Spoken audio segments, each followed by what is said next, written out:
Hello students, now after the main features of the molecular orbital theory, we will learn that how the formation of molecular orbital take place.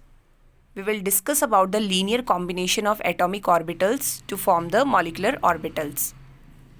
Actually, according to the wave mechanics, it was told that the atomic orbitals, they are expressed by the wave function. Means we are expressing the atomic orbitals by using the wave function, that is psi. Okay, and psi represents the amplitude of the wave. So that's why by using with the help of Schrodinger wave equation, we will be able to obtain the wave functions for the different electron waves. But this Schrodinger equation, by this Schrodinger equation, we were able to calculate the value of wave function for such type of atoms having single electron only. But in case of if many electrons are there, so in that case, the molecular orbitals will be formed and which are having more than one electron. So that was not explained by the Schrodinger equation, because by that equation we are not able to obtain the value of psi for a multi-electronic system. So that's why a new concept was given, that is linear combination of atomic orbitals. This concept was adopted. Okay. With the help of this molecule, we will come to know about the value of psi for the different atomic orbitals and how molecular orbitals are formed. We will discuss with the help of this linear combination of atomic orbitals. So let's start with this. So students, generally it was told, let's discuss it. First of all, let's discuss it in a easy way. So the main statement was, according to the linear combination of atomic orbitals, when two atoms come close to one another, means when two atomic orbitals are there, means two atoms are there, like let's take the example, this is one of the atom and this is the second atom. So whenever the two atoms come close to each other, then actually their two atomic orbitals come close to each other. So in case of hydrogen is having single atomic orbitals. So not two atoms, whenever the atoms come closer to each other, then their atomic orbitals actually are coming towards each other. The atomic orbitals are having comparable same energy, same symmetry, and they actually possess large overlaps, and afterwards they combine to form the molecular orbitals. One of the molecular orbital is comparatively having the lower energy, and this molecular orbital, it is called the bonding molecular orbital, which is having lesser energy, and one which is having more energy, it is called the anti-bonding molecular orbital. It was told. Okay, now let's discuss about the combination of atomic orbitals to form the molecular orbitals, how they are forming. So let's take the example. Suppose this is a molecular atomic orbital, and this atomic orbital is having the wave function psi a. Whenever it get combined with the second atomic orbital, that is psi b, students, we will draw a systematic diagram afterwards. First of all, we are just understanding. I am just going to make you understand. So two atomic orbitals are there, psi a and psi b. These are the atomic orbitals. तो जब ये atomic orbitals जिनका wave function psi a psi b है आपस में combine होंगे, तो ये क्या करते हैं, दो molecular orbitals का formation करेंगे. सिस्टमेटिक वे में डायग्राम हम बनाएंगे, पहले समझ लेते हैं. तो ये बन गया हमारे पास में molecular orbital फर्स्ट, और ये बन गया सेकेंड मॉलिक्यूलर ऑर्बिटल. तो दो मॉलिक्यूलर ऑर्बिटल हमारे पास बनेंगे. दोनों की जो एनर्जी होती है वो डिफरेंट होती है. यानी ये जो दो एटॉमिक ऑर्बिटल है, इन दोनों एटॉमिक ऑर्बिटल्स की जो एनर्जी होती है वो क्या होती है, उससे या तो इनकी ज़्यादा होगी या फिर कम होगी. इस तरह का सिस्टम होता है. ये ऊपर वाला कहलाता है एंटी बॉन्डिंग मॉलिक्यूलर ऑर्बिटल और नीचे वाला कहलाता है bonding molecular orbital. Anti bonding molecular orbital के पास में एनर्जी कैसी होती है? High energy. इसकी एनर्जी क्या होती है? हाई। और इस वजह से हाई एनर्जी होने की वजह से ये कैसा होता है? अनस्टेबल, और हम कह सकते हैं लेस स्टेबल। अनस्टेबल और लेस स्टेबल। जबकि बॉन्डिंग मॉलिक्यूलर ऑर्बिटल है, इसकी एनर्जी होती है लो एनर्जी या it is having less energy, that's why it is more stable as compare to anti bonding orbital. अब बात आती है कि ये जो बॉन्डिंग और एंटी बॉन्डिंग मॉलिक्यूलर ऑर्बिटल है ये बने कैसे। तो देखो बच्चों, ये किस तरह से बने इसको अब अपन पढ़ेंगे। तो इसके बनने के पीछे का देखो क्या कॉन्सेप्ट है, देखते हैं। देखो बच्चों, यहाँ पे दो एटॉमिक ऑर्बिटल है, एक का वेव फंक्शन है साई ए, एक का वेव फंक्शन है साई बी। तो एक्चुअली क्या होता है कि देखो, मैं अगर इस एटॉमिक ऑर्बिटल साई ए के लिए अगर वेव फंक्शन में बनाऊं ये वेव, तो ये इलेक्ट्रॉन वेव डायग्राम आ गया। यानी ये है साई ए के लिए मैंने बनाया साई ए, और ये क्या है? ये दूसरा एटॉमिक ऑर्बिटल है जिसका वेव फंक्शन है साई बी। तो साई ए यानी ये पॉजिटिव और नेगेटिव, पॉजिटिव और नेगेटिव, ठीक है, वेव्स का पार्ट। तो देखो यहाँ पे क्या है कि जब साई ए साई बी से कंबाइन होगा तो दोनों को अपन देख सकते हैं कि इस वेव को उठा के मैं इसके ऊपर रख दूँ तो ये क्या हो जाएगा? एक दूसरे को कवर अप कर लेगा। तो रिजल्टेंट हमारे पास जो वेव आएगी, ये वेव हमारे पास कुछ इस तरह से होगी। मतलब इस वेव का जो एम्पलीट्यूड है वो क्या है? बढ़ जाएगा। क्योंकि यहाँ पे क्या हुआ, जो इनके वेव फंक्शंस है वो क्या है? आपस में ऐड अप हो जाते हैं। ऐड अप होने की वजह से जो हमारे पास में रिजल्टेंट वेव आएगी, इसका वेव फंक्शन है वो कंपैरेटिव क्या होगा? ज़्यादा होगा। इस तरह के इसको हम कहते हैं interference, that is constructive interference. मतलब वेव का आपस में एक दूसरे को पूरी तरह से ओवरलैप कर लेना, जिससे कि क्या होगा? वेव है उसकी साइज़ बढ़ गई, कंपैरेटिव इसकी साइज़ क्या है? ज़्यादा हो गई। इसको हम कहते हैं पॉजिटिव इंटरफेरेंस या कंस्ट्रक्टिव इंटरफेरेंस। जो बॉन्डिंग इस तरह के वेव फंक्शन से हमारे पास जो मॉलिक्यूलर ऑर्बिटल बनते हैं उनको हम कहते हैं बॉन्डिंग मॉलिक्यूलर ऑर्बिटल्स। और इनकी जो एनर्जी होती है कंपैरेटिव कैसी होती है? कम एनर्जी होती है। इनको हम एक इस तरह से भी डायग्राम से रिप्रेजेंट कर सकते हैं, जैसे कि ये दो एटॉमिक ऑर्बिटल्स हैं, ये इसका न्यूक्लियस, ये सेकेंड एटॉमिक ऑर्बिटल का न्यूक्लियस। जब ये आपस में, its wave function is psi A, its wave function is psi B, जब ये आपस में कंबाइन होते हैं तो कंबाइन होने के बाद में ये इस तरह से आपस में ओवरलैप कर लेंगे। इनका मोस्ट ऑफ पार्ट है ये ओवरलैप कर लेगा, और यहाँ पे क्या होगा? जो इलेक्ट्रॉन डेंसिटी होगी वो क्या है? बहुत ही ज़्यादा हाई होती है इन दीज। इसमें क्या है? कवर अप करने की वजह से एक ही जगह यानी दोनों न्यूक्लियस के सेंटर में इलेक्ट्रॉन डेंसिटी बहुत हाई होती है, since these electrons are attracted by both the nuclei. तो इस वजह से इस सिस्टम की एनर्जी है वो कंपैरेटिव लेस होगी due to lesser repulsion force, because both are having more attraction as compare to repulsion, and such type of orbitals are called bonding molecular orbitals. Second thing आती है कि अगर इस तरह से जो बनेगा, they are the bonding molecular orbitals. Second देखो आता है कि अगर हमारे पास में हमने एक वेव लिया, ये है पॉजिटिव, ये रहा पॉजिटिव हमने वेव, ये हैविंग वेव फंक्शन साई ए, और हमने दूसरी हमारे पास में एटॉमिक ऑर्बिटल है जिसका इलेक्ट्रॉनिक वेव डायग्राम ये है पॉजिटिव नेगेटिव, ये साई बी। तो अगर हम क्या करें, अगर ये आपस में क्या करेंगे? ओवरलैप कर जाएंगे। मतलब हम क्या करें कि देखो, इसमें जो कंस्ट्रक्टिव जो था इसमें तो हमने दोनों को ऐड अप कर दिया।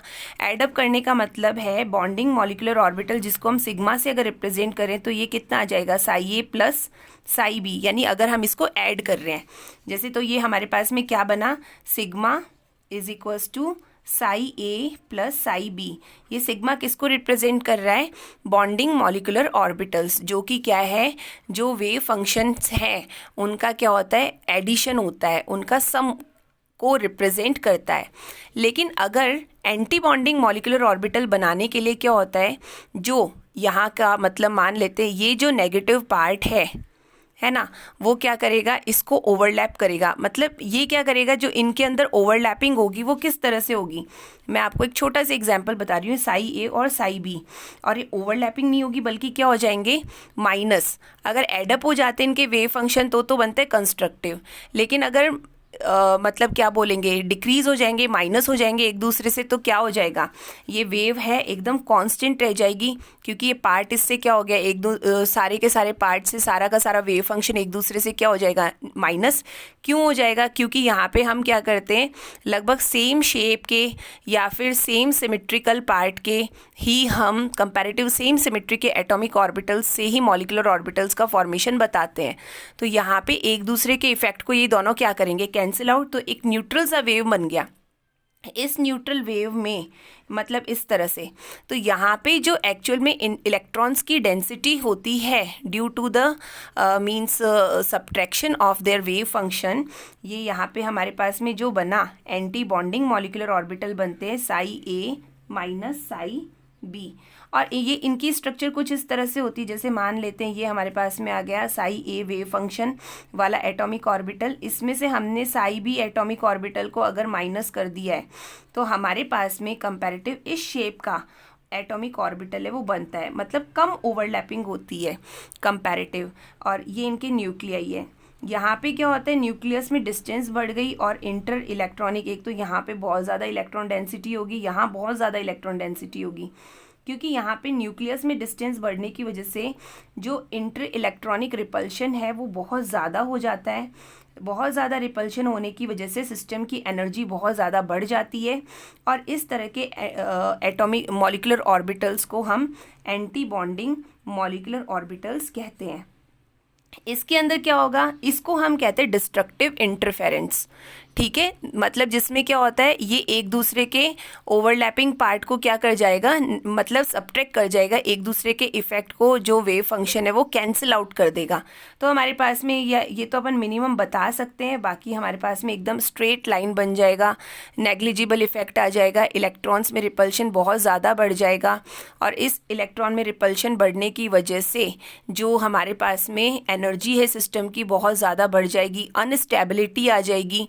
तो इस वजह से क्या है, हमारे पास में जो मॉलिक्यूलर ऑर्बिटल बनते हैं क्वाइट ऑफ लार्जर एनर्जी, उन्हें कहते हैं एंटी बॉन्डिंग मॉलिक्यूलर ऑर्बिटल्स। तो स्टूडेंट्स हमें इसमें देखो बात ये है कि जब दो एटॉमिक ऑर्बिटल्स आपस में कंबाइन होंगे तो दो तरह के मॉलिक्यूलर ऑर्बिटल्स बनेंगे।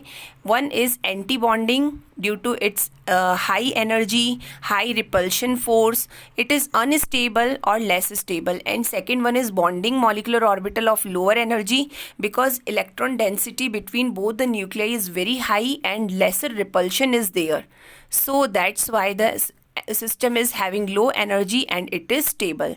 The bonding molecular orbital are formed by the constructive interference, that is sigma is equals to psi a plus psi b. It is the bonding molecular orbital, while the anti-bonding molecular orbital are formed by the destructive interference, that is psi a minus psi B. So this is the concept of the linear combination of atomic orbitals. Students, we can see its diagram in a proper way. Now students, we will discuss about the formation of bonding and anti-bonding molecular orbitals in the hydrogen atom. Let's take an example. So actually what happened here, we will draw a particular diagram in a proper way, that how the linear combination of atomic orbital take place by taking the example of hydrogen. So suppose in hydrogen we know two s orbitals are there, so I am not representing it as s orbital. It is the s orbital having the wave function psi a, one of the atomic orbital for one hydrogen atom.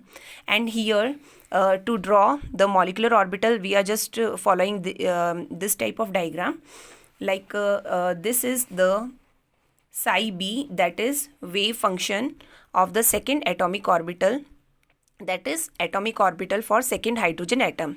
So these are the two atomic orbitals of hydrogen atoms. ठीक है, तो ये दोनों hydrogen के atomic orbitals को मैंने बना लिया।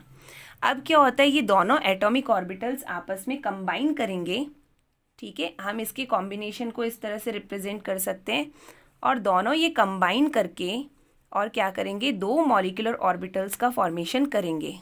इस तरह से हमें बनाने हैं। तो ये एक मॉलिक्यूलर ऑर्बिटल हो गया, ये दूसरा मॉलिक्यूलर ऑर्बिटल हो गया। जैसा कि हमने पढ़ा है, ये बन गया molecular orbital and this is also molecular orbital. So the molecular orbital, that is sigma, formed by the combination of atomic orbital, that is addition of atomic orbitals, addition of their wave function, it is the bonding molecular orbital. So this one is the bonding, and the molecular orbital which is formed by the subtraction of atomic orbital, subtraction of wave functions of the atomic orbital, it is called anti-bonding molecular orbital. So it will be psi a minus psi b. It is represented by sigma star. The star here represent the anti-bonding.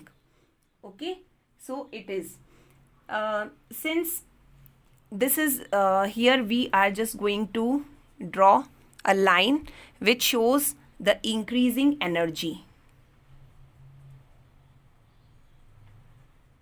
Increasing level of energy.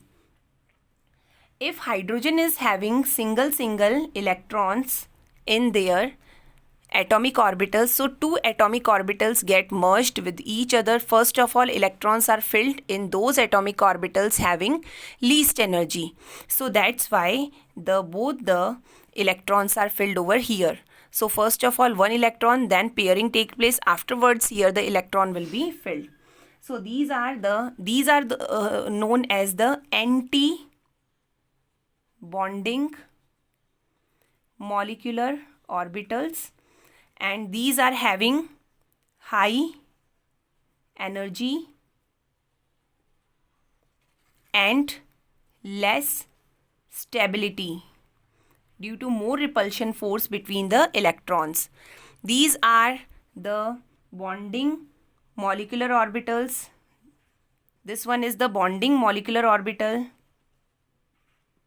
having low energy. It is having lower energy and more stability, because due to lesser energy the very minimum repulsion force between the electron is there, so that's why it is more stable, because it is having lesser energy, and the system with having the lesser energy are comparatively more stable.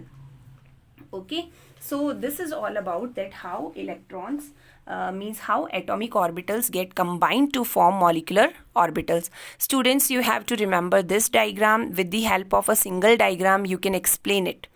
अब मैं इसका एक छोटा सा short में बता देती हूँ कि बॉन्डिंग और एंटी बॉन्डिंग मॉलिक्यूलर ऑर्बिटल कैसे कंबाइन करते हैं.